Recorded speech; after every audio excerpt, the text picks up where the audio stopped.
everyone, welcome to prompt number 34. I just drew another ant surprised by the proposal. So let's get into it.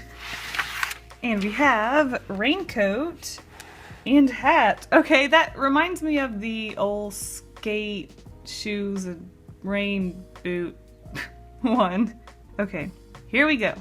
I know I said no more ants, but I had to get this out of my system. My first thought when I saw raincoat was the old 3 kids hiding in a trench coat looking like an adult thing, and I thought, how funny would that be to do with ants? So I got that out of my system, and I moved on to a better sketch. So obviously raincoat and hat. I was having a hard time escaping the expected with this one, so I thought I would try to at least make it a little dynamic. Well, not at first.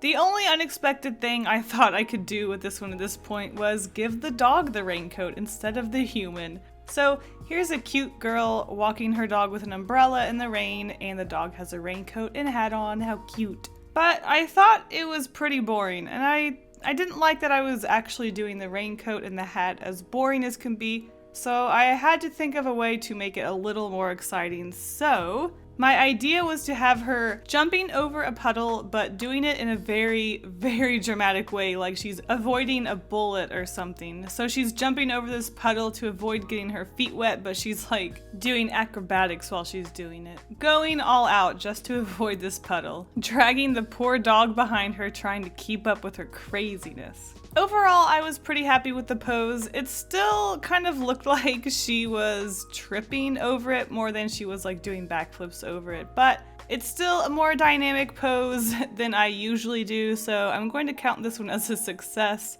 and I will just have to keep practicing on those dynamic and not stiff poses. So when it came to coloring this particular piece, I actually had no idea how I wanted to make the colors. I like to keep the color palettes pretty simple. I don't like to use a whole lot of different colors because it just kind of makes it into a mess. And this was actually the first time that I've used Photoshop to plan out my colors.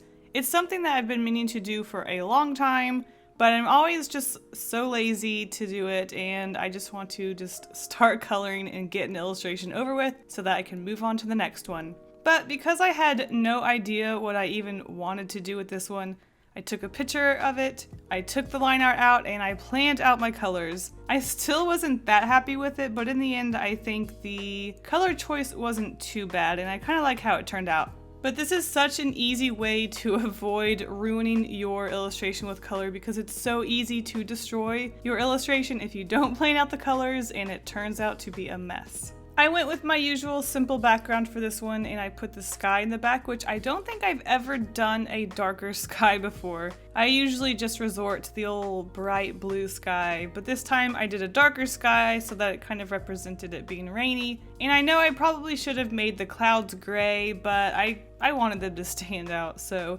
whoopsie. And because the sky was so dark, I really wanted the characters to pop out of the background. So of course I had to make the umbrella and the raincoat a bright yellow, and I intentionally chose warmer colors for her clothes just to make sure that she didn't blend into the cooler colors of the sky and the ground. Because again, I wanted these characters to pop out and not blend in with the cool colors of this dreary, rainy day, and I wanted her to be a bright, colorful character. But of course, not too bright and colorful because you know me, I like my earthy tones.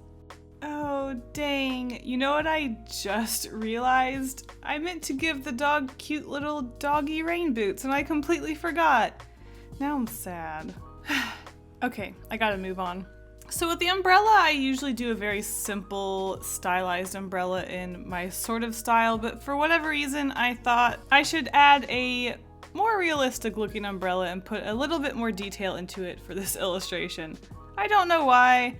Maybe I am moving towards a more detailed style as I continue to practice my illustrations, but I thought it would be a good detail to make the umbrella a little bit more shapely like a real umbrella. Which is so odd and unusual for me because I do like those simple shaped stylized umbrellas, but maybe that collaboration with Waffles and trying a more detailed style has made me want to do more details. Oh no.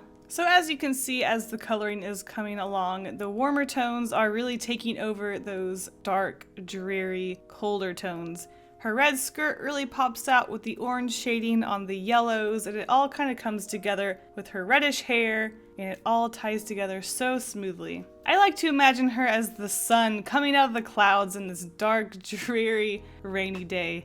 Wow, how corny is this? But look at her, she's like a ray of sunshine in this dark day. I just hope her little pup can keep up and isn't gonna fall into the puddle. You think he can stick the landing? Let me know in the comments, is this pup gonna get wet or is he gonna survive this fall? I'm a cat person, so personally, I hope he lands face first into that puddle. Mwahaha. Anyways, back to the illustration. I added a few pin details on the dog, the ground, and her legs, and then I was done with this prompt, which I think turned out pretty cute. Thanks for watching, and I will see you in the next video. Bye!